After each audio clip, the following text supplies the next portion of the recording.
the 3rd year of the reign of Jehoiakim, king of Judah, Nebuchadnezzar, king of Babylon, came to Jerusalem and besieged it. The Lord gave Jehoiakim, king of Judah, into his hand, along with some of the articles of the house of God. And he brought them into the land of Shinar, to the house of his God, and brought the articles into the treasury of his God. And the Babylonian king told Ashpenaz, the chief of his officials, to bring in some of the sons of Israel, including some from the royal family, from the nobles, young men without blemish, and handsome in appearance, skillful in all wisdom, endowed with intelligence and discernment, and quick to understand, competent to stand in the presence of the king, and able to serve in the king's palace. He also ordered Ashpenaz to teach them the literature and language of the Chaldeans. The king assigned a daily ration for them from his finest food and from the wine which he drank. They were to be educated and nourished this way for 3 years, so that at the end of the time they were prepared to enter the king's service. Among them from the sons of Judah were Daniel, Hananiah, Mishael, and Azariah. The commander of the officials gave them Babylonian names. Daniel he named Belshazzar, Hananiah he named Shadrach, Mishael he named Meshach, and Azariah he named Abednego. But Daniel made up his mind that he would not defile, taint, or dishonor himself with the king's finest food, or with the wine which the king drank. So he asked the commander of the officials that he might be excused so that he would not defile himself. Now God granted Daniel favor and compassion in the sight of the commander and the officials. And the commander of the officials said to Daniel, "I'm afraid of my lord the king, who has prearranged your food and your drink. For why should he see your faces looking more haggard than the young men who are your own age? Then you would make me to forfeit my head to the king." But Daniel said to the overseer, whom the commander of the officials had appointed over Daniel, Hananiah, Mishael, and Azariah, "Please test your servants for 10 days, and let us be given some vegetables to eat and water to drink. Then let our appearance and the appearance of the young men who eat the king's finest food be observed and compared by you. And deal with your servants in accordance with what you see." So the man listened to them in this manner and tested them for 10 days. At the end of the 10 days, it seemed that they were looking better and healthier than all the young men who ate king's finest food. So the overseer continued to withhold their fine food and the wine they were to drink, and kept giving them vegetables. As for these 4 young men, God gave them knowledge and skill in all kinds of literature and wisdom. Daniel also understood all kinds of visions and dreams. At the end of the time set by the king to bring all the young men in before him, the commander of the officials presented them to Nebuchadnezzar. The king spoke with them, and among them all not one was found like Daniel, Hananiah, Mishael, and Azariah. So they were selected and assigned to stand before the king and enter his personal service. In every matter of wisdom and understanding about which the king consulted them, he found them 10 times better than all the learned magicians and enchanters, magi in his whole realm. And Daniel remained there until the 1st year of the reign of King Cyrus over Babylon. Now this was at the end of the 70-year exile of Judah, the southern kingdom, in Babylonia, as foretold by Jeremiah. In the 2nd year, 604 BC, of the reign of Nebuchadnezzar, Nebuchadnezzar had dreams which troubled and disturbed his spirit and interfered with his ability to sleep. Then the king gave a command to call the magicians, the enchanters, the sorcerers, and the Chaldeans to tell the king his dreams. So they came in and stood before the king. The king said to them, "I had a dream, and my spirit is troubled and anxious to know the content and the meaning of the dream." Then the Chaldeans said to the king in Aramaic, "O king, live forever. Tell the dream to your servants, and we will declare the interpretation."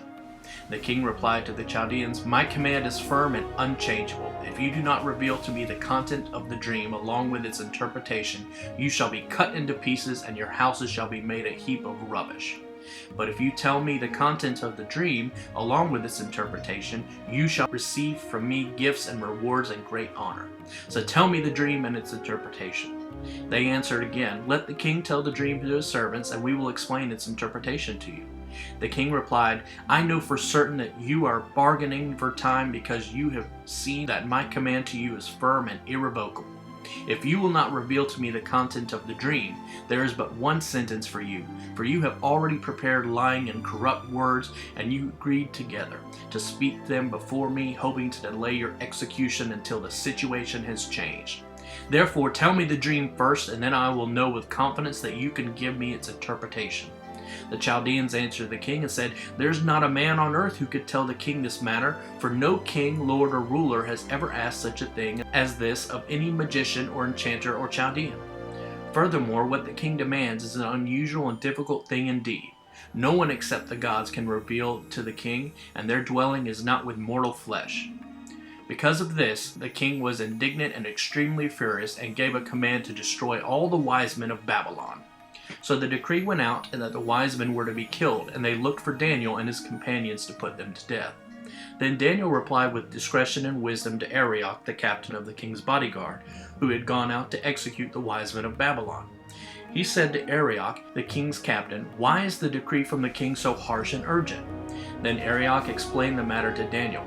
So Daniel went in and asked the king to appoint a date and give him time, so that he might reveal to the king the interpretation of the dream. Then Daniel returned to his house and discussed the matter with Hananiah, Mishael, and Azariah, his companions, in order that they might seek compassion from the God of heaven regarding this secret, so that Daniel and his companions would not be executed with the rest of the wise men of Babylon. Then the secret was revealed to Daniel in a vision of the night, and Daniel blessed the God of heaven. Daniel answered, "Blessed be the name of God forever and ever, for wisdom and power belong to him. It is he who changes the times and the seasons. He removes kings and establishes kings. He gives wisdom to the wise and greater knowledge to those who have understanding. It is he who reveals the profound and hidden things. He knows what it is in the darkness, and the light dwells with him. I thank you and praise you, O God of my fathers, for you have given me wisdom and power. Even now you have made known to me what we requested of you, for you have made known to us the solution of the king's matter." So Daniel went to Arioch, whom the king had appointed to destroy the wise men of Babylon, and he went and said to him this, "Do not execute the wise men of Babylon. Bring me before the king, and I will reveal to the king the interpretation of his dream." Then Arioch hurriedly brought Daniel before the king and said this to him, "I have found a man among the exiles of Judah who can explain to the king the interpretation of the dream." Then the king said to Daniel, whose Babylonian name was Belshazzar, "Are you able to reveal to me the content of the dream which I have seen and its interpretation?"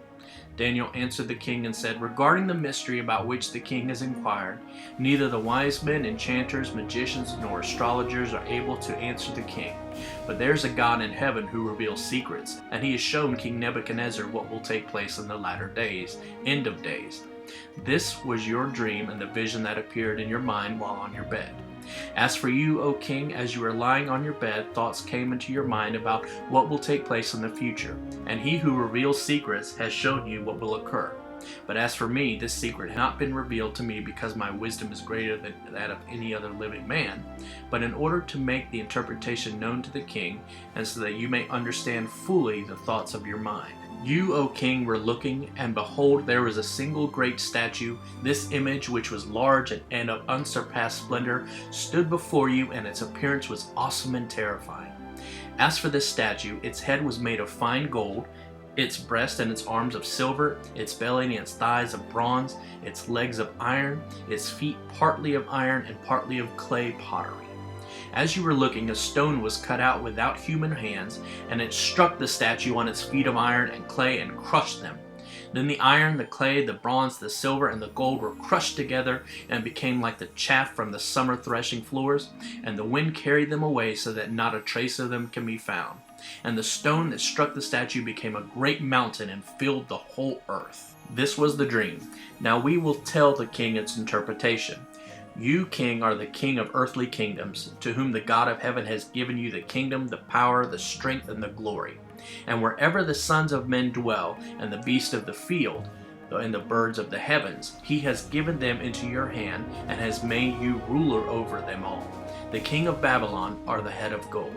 After you will arise another kingdom, Medo-Persia, inferior to you, and then a third kingdom of bronze, Greece under the Alexander the Great, which will rule over all the earth. Then a fourth kingdom, Rome, will be as strong as iron, for iron breaks to pieces and shatters all things, and like iron which crushes things into pieces, it will break and crush all these others. And as you saw the feet and toes partly of potter's clay and partly iron, it will be a divided kingdom, but there will be in it some of the durability and strength of iron, just as you saw the iron mixed with common clay. As the 10 toes of the feet were partly of iron and partly of clay, so some of the kingdom will be strong and another part of it will be brittle. And as you saw the iron mixed with common clay, so they will combine with one another in the seed of men. But they will not merge, for such diverse things or ideologies cannot unite, even as iron does not mix with clay. In the days of those final 10 kingdoms, the God of heaven will set up a kingdom that will never be destroyed, nor will its sovereignty be left for another people. But it will crush and put an end to all these kingdoms, and it will stand forever. Just as you saw that a stone was cut out of the mountain without hands, and that it crushed the iron, the bronze, the clay, the silver, and the gold, the great God has revealed to the king what will take place in the future.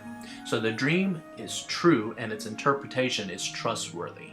Then King Nebuchadnezzar fell face downward and paid respect to Daniel as a great prophet of the highest God, and gave orders for an offering and fragrance incense to be presented to him in honor of his God. Then King answered Daniel and said, "Most certainly your God is the God of gods, and the Lord of kings, and a revealer of mysteries, since you have been able to reveal this mystery." Then the king promoted Daniel to an exalted position and gave him many great gifts, and he made him ruler over the entire province of Babylon and chief governor over all the wise men of Babylon. And Daniel made a request of the king, and he appointed Shadrach, Meshach, and Abednego over the affairs of the province of Babylon, while Daniel was at the court of the king. Nebuchadnezzar the king made a gold-plated image whose height, including the pedestal, was 60 cubits 90 feet, and its width 6 cubits 9 feet. He set it up on the plain of Dura in the province of Babylon. Then Nebuchadnezzar the king sent word to assemble the satrap, prefects, and the governors, the counselors, the treasurers, the judges, the magistrates, and lawyers, and all the chief officials of the provinces to come to the dedication of the image that King Nebuchadnezzar had set up. Then the satraps, the prefects, the governors, the counselors, the treasurers, the judges, the magistrates, and lawyers, and all the chief officials of the provinces gathered together for the dedication of the image that King Nebuchadnezzar had set up, and they stood before it. Then the herald loudly proclaimed, "You are commanded, O peoples, nations, and speakers of every language, that at the moment you hear the sound of the horn, pipe, lyre, trigon, 4-stringed harp, dulcimer, bagpipe, and all the kinds of music, you are to fall down and worship the golden image that King Nebuchadnezzar has set up. Whoever does not fall down and worship shall immediately be thrown into the midst of a furnace of blazing fire." So when the people heard the sound of the horn, pipe, lyre, trigon, dulcimer, bagpipe, and all kinds of music, all the peoples, nations, and speakers of every language fell down and worshipped the golden image that Nebuchadnezzar the king had set up. At that time certain Chaldeans came forward and brought malicious accusation against the Jews. They said to King Nebuchadnezzar, "O king, live forever. You, O king, have made a decree that everyone who hears the sound of the horn, pipe, lyre, trigon, harp, dulcimer, bagpipe, and all kinds of music is to fall down and worship the golden image. Whoever does not fall down and worship shall be thrown into the midst of the furnace of blazing fire. There are certain Jews whom you have appointed over the administration of the province of Babylon, named Shadrach, Meshach, and Abednego. These men, O king, pay no attention to you. They do not serve your gods or worship the golden image which you have set up." Then Nebuchadnezzar, in a furious rage, gave a command to bring Shadrach, Meshach, and Abednego, and these men were brought before the king. Nebuchadnezzar said to them, "Is it true, Shadrach, Meshach, and Abednego, that you do not serve my gods or worship the golden image which I have set up? Now if you are ready, when you hear the sound of the horn, pipe, lyre, trigon, harp, dulcimer, and all kinds of music, to fall down and worship the image which I have made, very good. But if you do not worship, you shall be thrown at once into the midst of a furnace of blazing fire. And what God is there who can rescue you out of my hands?" Shadrach, Meshach, and Abednego answered the king, "O Nebuchadnezzar, we do not need to answer you at this point. If it be so, our God whom we serve is able to rescue us from the furnace of blazing fire, and he will rescue us from your hand, O king. But even if he does not, let it be known to you, O king, that we are not going to serve your gods or worship the golden image that you have set up." Then Nebuchadnezzar was filled with fury, and his facial expression changed towards Shadrach, Meshach, and Abednego. Then he gave a command that the furnace was to be heated 7 times hotter than usual. He commanded certain strong men in his army to tie up Shadrach, Meshach, and Abednego and to throw them into the furnace of blazing fire. Then these 3 men were tied up in their trousers, their coats, their turbans, and their other clothes, and were thrown into the midst of a furnace of blazing fire. Because the king's command was urgent and the furnace was extremely hot, the flame of the fire killed the men who carried up Shadrach, Meshach, and Abednego. But these 3 men, Shadrach, Meshach, and Abednego, fell into the midst of the furnace of blazing fire, still tied up. Then Nebuchadnezzar the king looked up and was astounded, and he jumped up and said to his counselors, "Did we not throw 3 men who were tied up into the midst of the fire?" They replied to the king, "Certainly, O king." He answered, "Look, I see 4 men untied, walking around in the midst of the fire, and they are not hurt. And the appearance of the 4th is like a son of the gods." Then Nebuchadnezzar approached the door of the blazing furnace and said, "Shadrach, Meshach, Abednego, servants of the Most High God, come out of there! Come here!" Then Shadrach, Meshach, and Abednego came out of the midst of the fire. The satraps, the prefects, the governors, and the king's counselors gathered around them and saw that in regard to these men, the fire had no effect on their bodies. Their hair was not singed, their clothes were not scorched or damaged, even the smell of smoke was not on them. Nebuchadnezzar responded and said, "Blessed be the God of Shadrach, Meshach, and Abednego, who has sent his angel and rescued his servants who believed in, trusted, and relied on him. They violated the king's command and surrendered their bodies rather than serve or worship any god except their own God. Therefore I will make a decree that any people, nation, or language that speaks anything offensive against the God of Shadrach, Meshach, and Abednego shall be cut into pieces, and their houses be made a heap of rubbish. For there is no other God who is able to save in this way." Then the king caused Shadrach, Meshach, and Abednego to prosper in the province of Babylon. Nebuchadnezzar the king, to all the peoples, nations, and speakers of every language that live in all the earth, may your peace abound. It has seemed good to me to declare the signs and wonders which the Most High God has done for me. How great are his signs, and how mighty are his wonders. His kingdom is an everlasting kingdom, and his dominion is from generation to generation. I, Nebuchadnezzar, was at rest in my house and prospering in my palace. I saw a dream, and it made me afraid. And the fantasies and thoughts and the visions that appeared in my mind as I lay on my bed kept alarming me. So I gave orders to bring in before me all the wise men of Babylon so that they might make known to me the interpretation of the dream. Then the magicians, the enchanters and magi, the Chaldeans, who were the master astrologers, and the diviners came in, and I told them the dream, but they could not interpret it and make known its meaning to me. But at last Daniel came in, and before me, whose name is Belshazzar, after the name of my God, and in whom is a spirit of the holy gods, I told the dream to him, saying, "O Belteshazzar, chief of the magicians, because I know that a spirit of the holy gods is in you, and no mystery baffles or troubles you, tell me the visions of my dream which I have seen, along with its interpretation." The visions that passed through my mind as I lay on my bed were these. I was looking, and behold, there was a tree in the middle of the earth, and its height was great. The tree grew large and became strong, and its height reached to heaven, and it was visible to the end of the earth. Its leaves were beautiful, and its fruit abundant, and in it was food for all. The beasts of the field found shade under it, and the birds of the sky nested in its branches, and all living creatures fed themselves from it. And behold, I saw in the vision of my mind as I lay on my bed an angelic watcher, a holy one, descended from heaven. He shouted aloud and said this, "Cut down the tree and cut off its branches, shake off its leaves and scatter its fruit.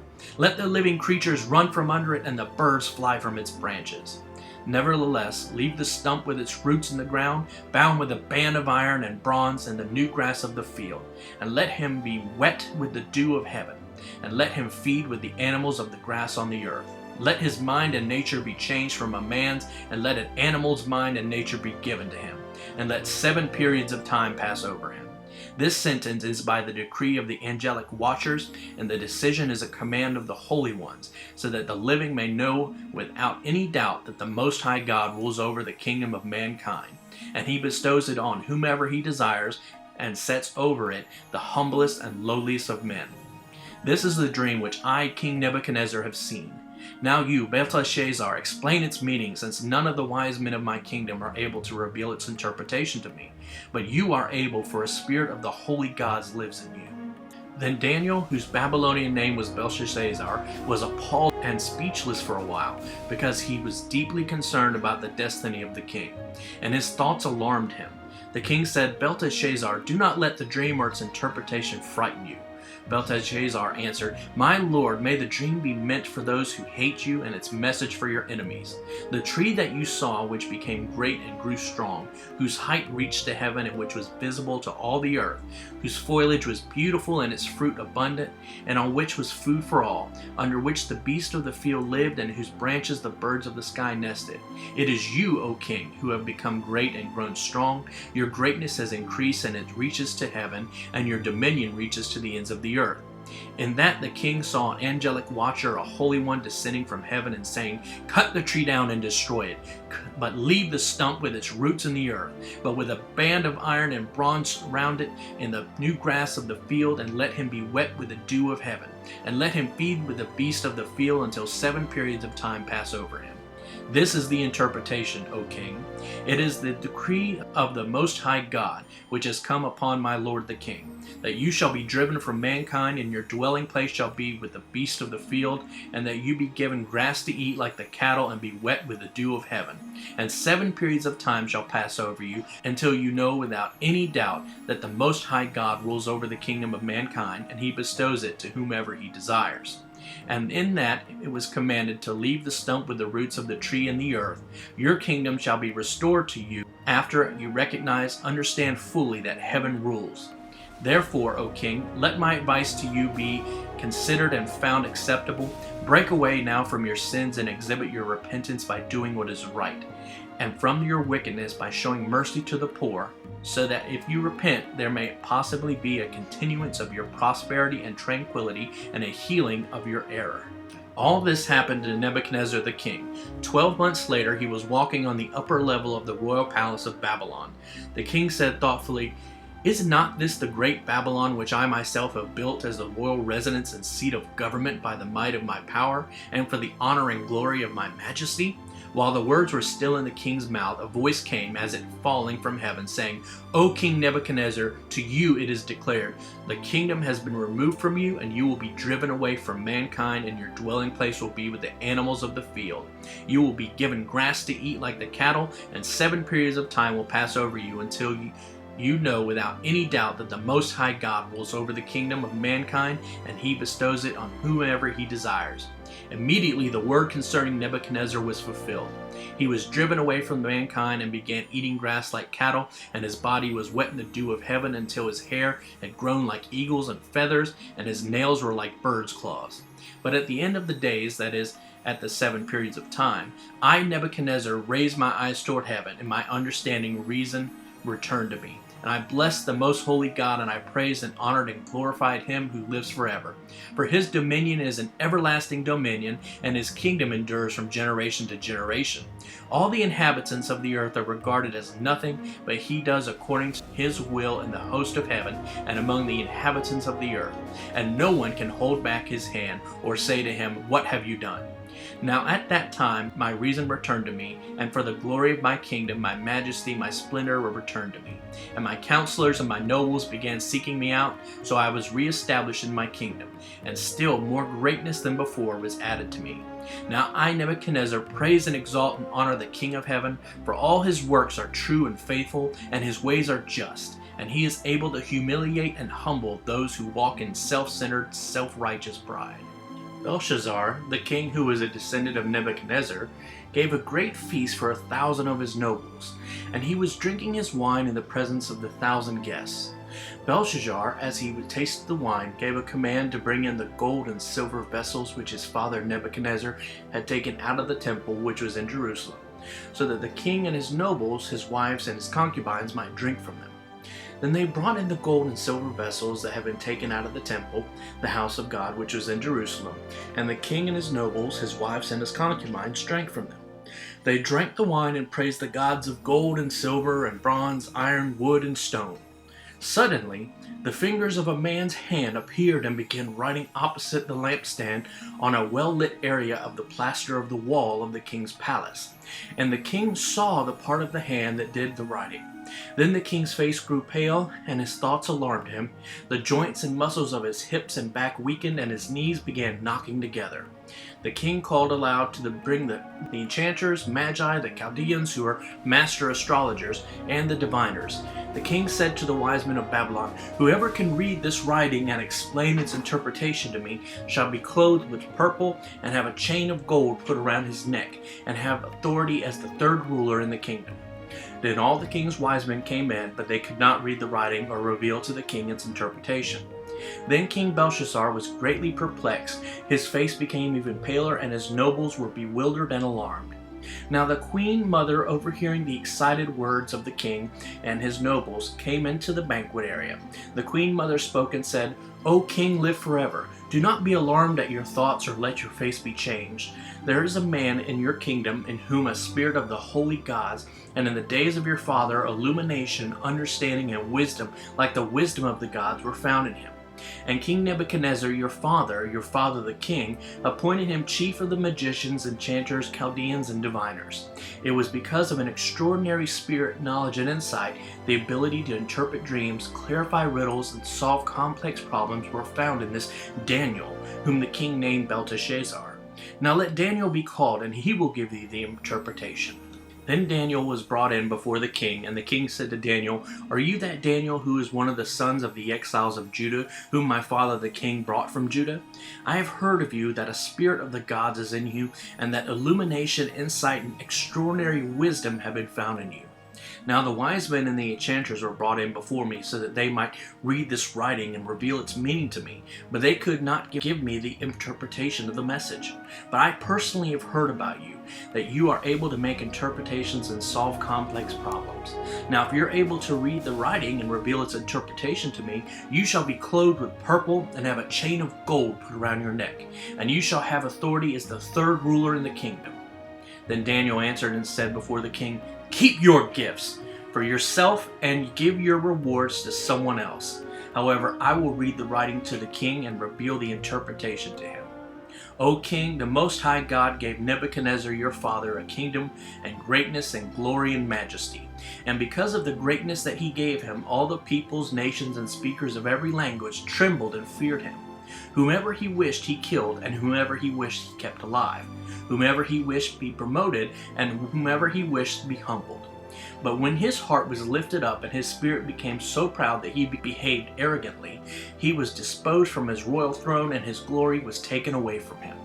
He was also driven from mankind, and his mind was made like that of an animal, and his dwelling place was with the wild donkeys. He was given grass to eat like cattle, and his body was wet with the dew of heaven, until he came to know without any doubt that the Most High God rules over the kingdom of mankind, and he appoints it to whomever he wills.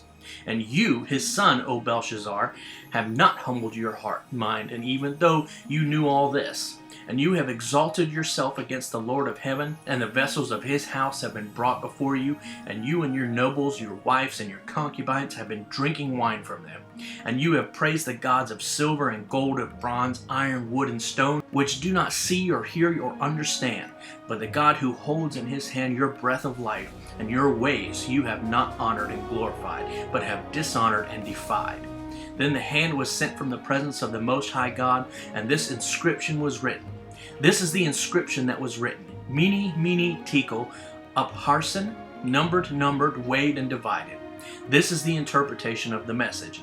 Mean, God has numbered the days of your kingdom and put it to an end. Tekel, you have been weighed on the scales of righteousness and found deficient. Peres, your kingdom has been divided and given over to the Medes and the Persians. Then Belshazzar gave the command that Daniel was clothed with purple, and a chain of gold was put around his neck, and a proclamation concerning him was issued, declaring that he now had authority as the third ruler in the kingdom. During that same night, Belshazzar, the last Chaldean king, was slain by troops of the invading army. So Darius the Mede received the kingdom. He was about the age of 62. It seemed good to Darius, who became king after Belshazzar, to appoint over the kingdom 120 satraps who would be in charge throughout the kingdom, and over them 3 chief commissioners, of whom Daniel was one. And these satraps might be accountable to them, so that the king would have no loss from disloyalty or mismanagement. Then this Daniel became of the extraordinary spirit within him, began distinguishing himself among the commissioners and the satraps, and the king planned to appoint him over the entire realm. Then the other two commissioners and the satraps began trying to find reason to bring a complaint against Daniel concerning the administration of the kingdom. But they could find no reason for an accusation or evidence of corruption, because he was faithful, a man of high moral character and personal integrity, and no negligence or corruption of any kind was found in him. Then these men said, "We will not find any basis for an accusation against this Daniel unless we find something against him in connection with the law of his God." Then these commissioners and satraps agreed to approach the king and said to him, "King Darius, live forever. All the commissioners of the kingdom, the precepts and the satraps, the counselors and the governors have consulted and agreed together that the king should establish a royal statute and enforce on injunction that anyone who petitions, prays to, or any god or man besides you, O king, during the next 30 days shall be thrown into the den of lions. Now, O king, establish the injunction and sign the document so that it may not be changed in accordance with the law of the Medes and the Persians, which ensures that it may not be altered or revoked." So King Darius signed the document, that is, the injunction. Now when Daniel knew that the document was signed, he went into his house. Now in his roof chamber his windows were open toward Jerusalem. He continued to get down on his knees 3 times a day, praying and giving thanks before his God, as he had been doing previously. Then by agreement these men came together and found Daniel praying and making requests before his God. Then they approached and spoke before the king regarding this injunction. "Have you not signed an injunction that anyone who petitions, prays to any god or man except you, O king, within the designated 30 days is to be thrown out into the den of lions?" The king answered, "The statement is true, in accordance with the law of the Medes and the Persians, which may not be altered or revoked." Then they answered and said before the king, "Daniel, who is one of the exiles from Judah, does not pay any attention to you, O king, or to the injunction which you have signed, but keeps praying to his God 3 times a day." Then as soon as the king heard these words, he was deeply distressed over what he had done, and set his mind on rescuing Daniel. And he struggled until the sun went down, trying to work out a way to save him. Then by agreement these same men came to the king and said, "Know, O king, that it is a law of the Medes and Persians that no injunction or statute which the king establishes may be altered or revoked." Then the king gave a command, and Daniel was brought and thrown into the den of lions. The king said to Daniel, "May your God whom you constantly serve rescue you himself." A stone was brought and laid over the mouth of the den, and the king sealed it with his own signet ring and with the signet rings of his nobles, so that nothing would be changed concerning Daniel. Then the king returned to his palace and spent the night fasting, and no music or entertainment was brought before him, and he remained unable to sleep. Then the king arose at dawn, at the break of day, and hurried to the den of lions. When he had come near the den, he called out to Daniel with a troubled voice. The king said to Daniel, "O Daniel, servant of the living God, has your God, whom you constantly serve, been able to rescue you from the lions?" Then Daniel spoke to the king, "O king, live forever. My God has sent an angel and has shut the mouths of the lions so that they have not hurt me, because I was found innocent before him. And also before you, O king, I have committed no crime." Then the king was greatly pleased and ordered that Daniel be taken out of the den. So Daniel was taken out of the den, and no injury whatever was found on him, because he believed in and relied on and trusted in his God. The king then gave a command, and those men who had maliciously accused Daniel were brought and thrown into the den of lions, they, their children, and their wives. And before they reached the bottom of the den, the lions overpowered them and crushed all their bones. Then Darius the king wrote to all the peoples, nations, and speakers of every language who were living in all the land, "May peace abound to you. I issue a decree that in all the dominion of my kingdom men are to reverently fear and tremble before the God of Daniel. For he is the living God, enduring and steadfast forever, and his kingdom is one which will not be destroyed, and his dominion will be forever. He rescues and saves and performs signs and wonders in heaven and on earth, he who has rescued Daniel from the power of the lions." So this man Daniel prospered and enjoyed success in the reign of Darius and in the reign of Cyrus the Persian. In the first year of Belshazzar king of Babylon, Daniel had a dream, and visions appeared in his mind as he lay on his bed. Then he wrote the dream down and related a summary of it. Daniel said, "I saw in my vision by night, and behold, the 4 winds of heaven were stirring up the great sea, the nations, and 4 great beasts, each different from the other, were coming up out of the sea in succession. The first, the Babylonian Empire under Nebuchadnezzar, was like a lion and had the wings of an eagle. I kept looking until its wings were plucked, and it was lifted up from the ground and made to stand on 2 feet like a man. A human mind was given to it. And behold, another beast, a second one, the Medo-Persian Empire, was like a bear, and it was raised up on one side domain, and 3 ribs were in its mouth between its teeth, and it was told, "Arise, devour much meat." After this I kept looking, and behold, another one, the Greek Empire of Alexander the Great, like a leopard, which had been on its back 4 wings like those of a bird. The beast also had 4 heads, Alexander's generals and his successors, and power to rule was given to it. After this I kept looking in the night visions, and behold, I saw a 4th beast, the Roman Empire, terribly and extremely strong, and it had huge iron teeth. It devoured and crushed and trampled down what was left with its feet. It was different from all the beasts and came before it, and it had 10 horns, 10 kings. While I was considering the horns, behold, there came up among them another horn, a little one, and 3 of the first horns were pulled up by the roots before it. And behold, in this thorn were eyes like the eyes of a man, and a mouth boasting of great things. I kept looking until the thrones were set up, and the Ancient of Days God took his seat. His garment was white as snow, and the hair of his head like pure wool. His throne was flames of fire, its wheels were a burning fire. A river of fire was flowing and coming out from before him. 1,000 thousands were attending him, and 10,000 times 10,000 were standing before him. The court was seated, and the books were open. Then I kept looking because of the sound of the great and boastful words which the horn was speaking. I kept looking until the beast was slain, and its body destroyed and given to be burned with fire. As for the rest of the beasts, their power was taken away, yet their lives were prolonged, for the length of their lives was fixed for a predetermined time.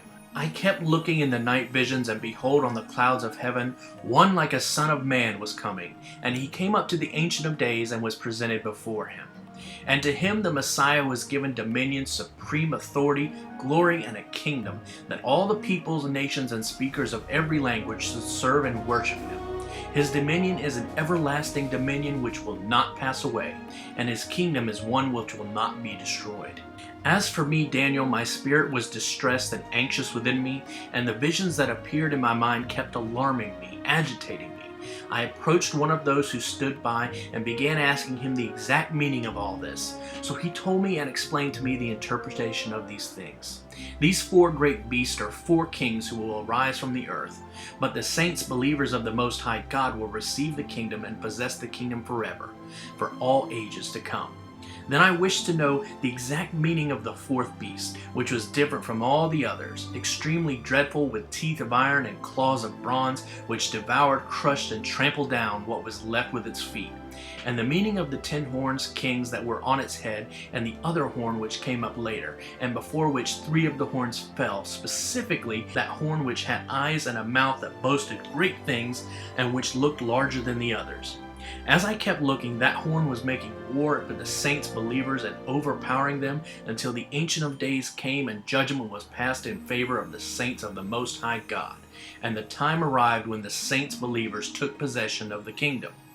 Thus the angel said, "The 4th beast shall be a 4th kingdom on earth, which will be different from all other kingdoms, and will devour the whole earth and tread it down and crush it.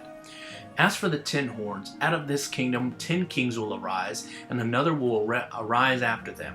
And he will be different from the former ones, and he will subdue 3 kings.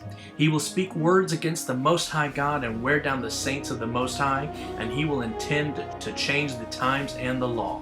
And they will be given into his hand for a time, 2 times and a half, 3½ years. But the court of the Most High will sit in judgment, and his dominion will be taken away, first to be consumed gradually, and then to be destroyed forever. Then the kingdom and the dominion and the greatness of all the kingdoms under the whole heaven will be given to the people of the saints, believers of the Most High. His kingdom will be an everlasting kingdom, and all the dominions will serve and obey him. This is the end of the matter. As for me, Daniel, my waking thoughts were extremely troubled and alarming, and my face grew pale. But I kept the matter of the vision and the angel's explanation to myself. In the 3rd year of the reign of King Belshazzar, a second vision appeared to me, Daniel. This was 2 years after the one that first appeared to me.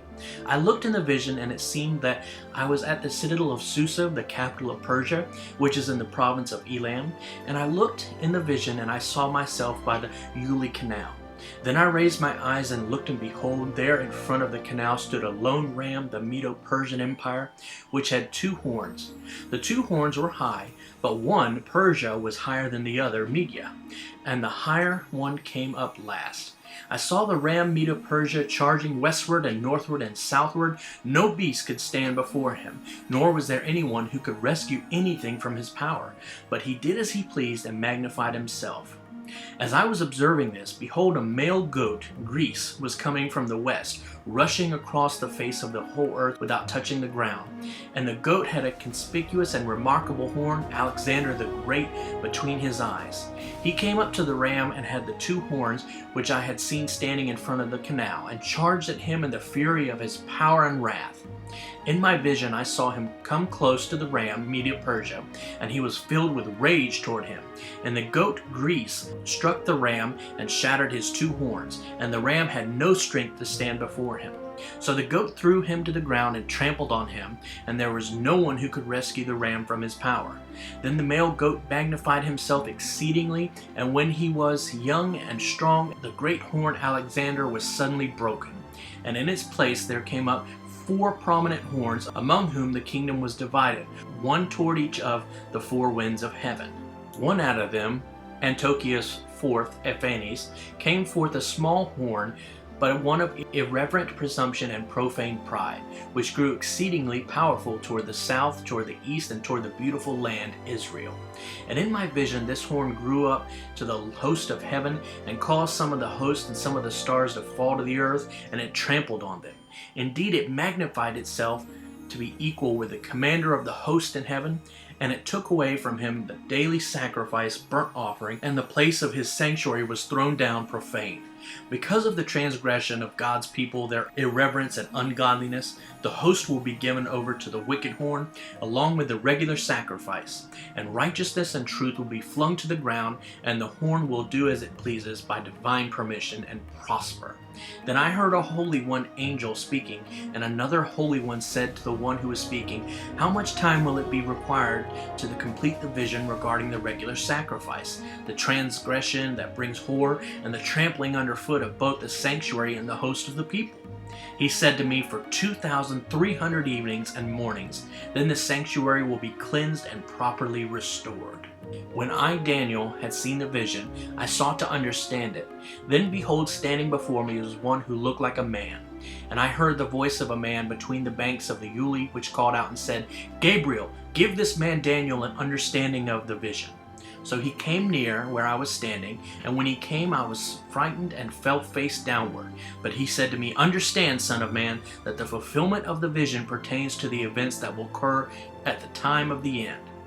Now as he, Gabriel, was speaking with me, I drifted into a deep sleep unconsciousness with my face to the ground. But he touched me and made me stand where I had stood before.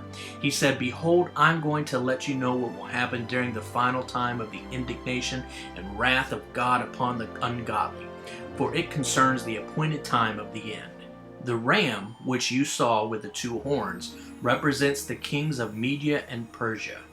The shaggy, rough-coated male goat represents the kingdom of Greece, and the great horn between his eyes is the first king. Regarding the shattered horn and the 4 others that arose in its place, 4 kingdoms will rise from his Alexander's nation, although not with his power and heritage. At the latter period of their reign, when the transgressors have finished, a king will arise, insolent and skilled in intriguing and cunning. His power will be mighty, but not by his own power. And he will corrupt and destroy in astonishing manner, and he will prosper and do exactly as he wills. He shall corrupt and destroy mighty men and the holy people. And through his shrewdness, he will cause deceit to succeed by his hand and influence. He will magnify himself in his mind. He will corrupt and destroy many who enjoy a false sense of security. He will also stand up and oppose the Prince of Princes. But he will be broken, and that by no human hand, but by the hand of God. The vision of the evenings and the mornings which had been told to you is true, but keep the vision a secret, for it has to do with many days in the now distant future. And I, Daniel, was exhausted and was sick for several days. Afterward I got up and continued with the king's business, but I was astounded at the vision, and there was no one who could explain it. In the first year of Darius, the son of Ahasuerus of Median descent, who was made king over the realm of the Chaldeans, in the first year of his reign, I, Daniel, understood from the books the number of years which, according to the word of the Lord to Jeremiah the prophet, must pass before the desolations which had been pronounced on Jerusalem would end, and it was 70 years. So I directed my attention to the Lord God to seek him by prayer and supplications with fasting and sackcloth and ashes. I prayed to the Lord my God and confessed and said, O Lord, the great and awesome God who keeps his covenant and extends loving kindness toward those who love him and keep his commandments, we have sinned and committed wrong, and have behaved wickedly and have rebelled, turning away from your commandments and ordinances. Further, we have not listened to and heeded your servants the prophets, who spoke in your name to our kings and our princes and our fathers, and to all the people of the land. Righteousness belongs to you, O Lord, but to us confusion and open shame, as it is to this day, to the men of Judah and to the inhabitants of Jerusalem and to all Israel, those who are nearby and those who are far away, in all the countries to which you have driven them, because of the treacherous acts of unfaithfulness which they have committed against you. O Lord, to us belong confusion and open shame, to our kings, to our princes, and to our fathers, because we have sinned against you. To the Lord our God belong mercy and loving kindness and forgiveness, for we have rebelled against him. And we have not obeyed the voice of the Lord our God by walking in his laws, which he set before us through his servants the prophets. Yes, all Israel has transgressed your law, even turning aside, not obeying your voice. So the curses have been poured out on us and on the oath which is written in the law of Moses, the servant of God, because we have sinned against him. And he has carried out completely his threatening words which he had spoken against us and against our rulers, the kings, princes, and judges who ruled us, to bring us on a great tragedy. For under the whole heaven there has not been done anything so dreadful like that which he commanded and was done to Jerusalem. Just as is written in the law of Moses, all this tragedy has come on us. Yet we have not wholeheartedly begged for forgiveness and sought the favor of the Lord our God by turning from our wickedness and paying attention to and placing value in your truth. Therefore the Lord has kept the tragedy ready and has brought it on us, for the Lord our God is uncompromisingly righteous and openly just in all his works which he does. He keeps his word, and we have not obeyed his voice. And now, O Lord our God, who brought your people out of the land of Egypt with a mighty hand, and who made for yourself a name as it is today, we have sinned and we have been wicked. O Lord, in accordance with all your righteous and just acts, please let your anger and your wrath turn away from your city in Jerusalem, your holy mountain. Because of our sins and the wickedness of our fathers, Jerusalem and your people have become an object of scorn and a contemptuous byword to all who are around us. Now therefore, God, our God, heed the prayer of your servant Daniel and his supplications. And for your own sake, let your face shine on your desolate sanctuary. My God, incline your ear and open your eyes and look at our desolations and the city which is called by your name. For we are not presenting our supplications before you because of our own merits and righteousness, but because of your great mercy and compassion. O Lord, hear. O Lord, forgive. O Lord, listen and take action. Do not delay for your own sake. O my God, because your city and your people are called by your name. While I was speaking and praying and confessing my sin and the sin of my people Israel, and presenting my supplication before the Lord my God on behalf of the holy mountain of my God, while I was still speaking in prayer and extremely exhausted, the man Gabriel, whom I had seen in the earlier vision, came to me about the time of the evening sacrifice. He instructed me and he talked with me and said, O Daniel, I have now come to give you insight and wisdom and understanding. At the beginning of your supplications, the command to give you an answer was issued, and I have come to tell you, for you are highly regarded and greatly beloved. Therefore, consider the message and begin to understand the meaning of the vision. 70 weeks of years, or 490 years, have been decreed for your people and for your holy city Jerusalem, to finish the transgression, to make an end of sins, to make atonement, reconciliation for wickedness, and to bring an everlasting righteousness, right standing with God, to seal up vision and prophecy and prophet, and to anoint the most holy place. So you are to know and understand that from the issuance of the command to restore and rebuild Jerusalem until the coming of the Messiah, the Anointed One, the Prince, there will be 7 weeks of years and 62 weeks of years. It will be built again, and a city plaza and moat, even in times of trouble. Then after the 62 weeks of years, the Anointed One will be cut off and denied his messianic kingdom, and have nothing and no one to defend him. And the people of the other prince who is to come and will destroy the city and the sanctuary, its end will come with a flood. Even to the end there will be war, desolations are determined. And he will enter into a binding and irrevocable covenant with the many for 1 week, 7 years. But in the middle of the week he will stop the sacrifice and grain offering for the remaining 3.5 years. And on the wing of abominations will come one who makes desolate, even until the complete destruction. One that is decreed is poured out on the one who causes the horror. In the 3rd year of Cyrus king of Persia, a message was revealed to Daniel, whom was named Belshazzar. And the message was true and referred to a great conflict, warfare, and misery. And he understood the message and had an understanding of the vision. In those days, I, Daniel, had been mourning for 3 entire weeks. I ate no tasty food, nor did any meat or wine enter my mouth, and I did not anoint, refresh, groom myself at all for the full 3 weeks. On the 24th day of the 1st month, as I was on the bank of the great river Hikadel, which is the Tigris, I raised my eyes and looked, and behold, there was a certain man dressed in linen, whose loins were girded with a belt of pure gold of Uphaz. His body also was like beryl with a golden luster. His face had the appearance of lightning, and his eyes were like flaming torches. His arms and his feet like the gleam of burnished bronze, and the sound of his words was like the noise of a multitude of people or the roaring of the sea. And I, Daniel, alone saw the vision of this heavenly being, for the men who were with me did not see the vision. Nevertheless, a great panic overwhelmed them, so they ran away and hid to hide themselves. So I was left alone and saw this great vision, yet no strength was left in me. For my normal appearance turned to a deathly pale, and I grew weak and faint with fright.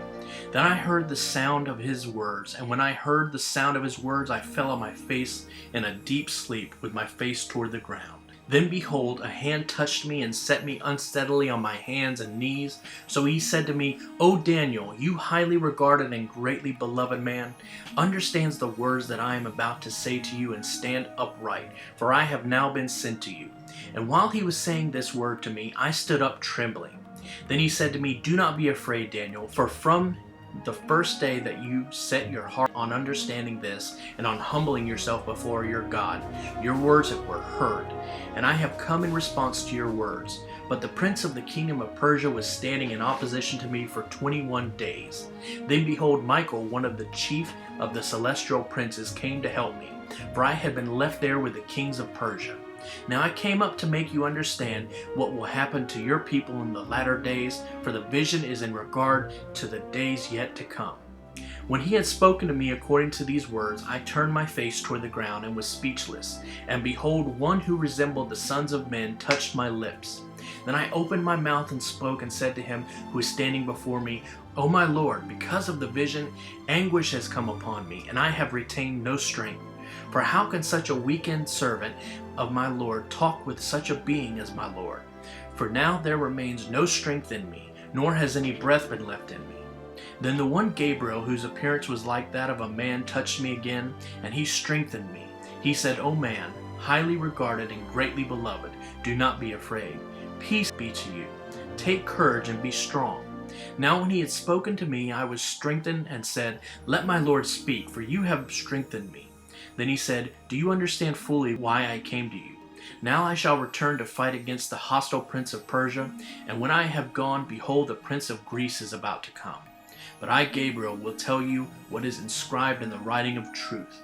There is no one who stands firmly with me and strengthens himself against these hostile spirit forces except Michael, your prince, the guardian of your nation. Also I, in the 1st year of Darius the Mede, I, Gabriel, arose to be an encouragement and a protection for him. And now I will tell you the truth. Behold, 3 more kings are going to arise in Persia, then a 4th will become far richer than all of them. When he becomes strong through his riches, he will stir up the whole empire against the realm of Greece. Then a mighty warlike threatening king will arise who will rule with great authority and do as he pleases. But as soon as he, Alexander, has risen, his kingdom will be broken by his death and divided toward the four winds of heaven, the north, south, east, and west, not to his descendants, nor according to the Grecian authority with which he ruled. For his kingdom will be torn out and uprooted and given to others, his four generals, to the exclusion of these. Then the king of the south, Egypt, will be strong, along with one of the princes who will be stronger than he and have dominance over him. His domain will be a great dominion. After some years, the Syrian king of the north and the Egyptian king of the south will make an alliance. The daughter Berenice of the king of the south will come to the king of the north to make an equitable and peaceful agreement marriage. But she will not retain the power of her position, nor will he retain his power. She will be handed over with her attendants and her father, as well as he who supported her in those times. But out of a branch of her familiar roots will one, her brother, Ptolemy III, Euphrates I, arise in his place, and he will come against the Syrian army and enter the fortress of the king of the north, and he will deal with them and prevail. Also he will carry off to Egypt their Syrian gods with their cast images and their precious and costly treasure of silver and of gold, and he will refrain from waging war against the king of the north for some years. And the king of the north will come into the realm of the king of the south, but he will retreat to his own country, badly defeated. His sons will prepare for battle and assemble a magnitude of great forces, which will keep on coming and overflow the land and pass through, so that they may again wage war as far as his fortress. The king of the south, Ptolemy IV, Philopator of Egypt, will be engaged and go out and fight with the king of the north, Octavius III the Great, and the Syrian king will raise a great multitude army, but the multitude shall be given into the hand of the Egyptian king. When the multitude army is captured and carried away, the heart of the Egyptian king will be proud and arrogant, and he will cause tens of thousands to fall, but he will not prevail. For the king of the north will again raise a multitude army greater than the one before, and after several years he will advance with a great army and substantial equipment. In those times many will rise against the king of the south, Egypt. Also the violent men among your own people will rise in order to fulfill the earlier visions, but they will fail. Then the king of the north, Syria, will come and build up siege ramps and capture a well-fortified city. The forces of the south will not stand their ground, not even the finest troops, for there will be no strength to stand against the Syrian king. But he, Syria, who comes against him, Egypt, will do exactly as he pleases, and no one will be able to stand against him. He, Octavius III the Great, will also stay for a time in the beautiful and glorious land of Israel. With destruction in his hand, he will be determined to come with the power of his entire kingdom and propose equitable conditions in terms of peace, which will be put into effect by making an agreement with the king of the south. He will also give his daughter Cleopatra I in an attempt to overthrow the kingdom, but it will not succeed or be to his advantage.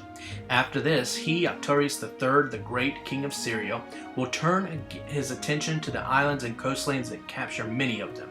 But a commander, Lucius Scipio Accius of Rome, will put an end to his aggression toward Rome's territorial interests. In fact, he will repay his insolence and turn his audacity back upon him.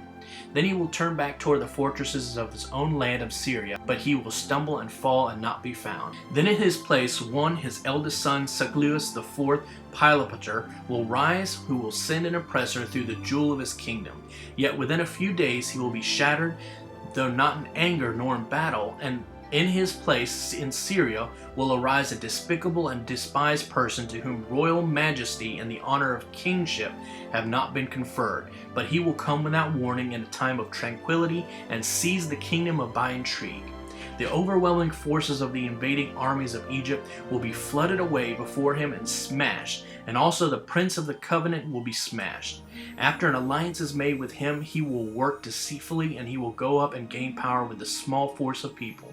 In a time of tranquility, without warning, he will enter the most productive and richest parts of the kingdom of Egypt, and he will accomplish that which his fathers never did, nor his fathers' fathers. He will distribute the plunder, spoil, and goods among them.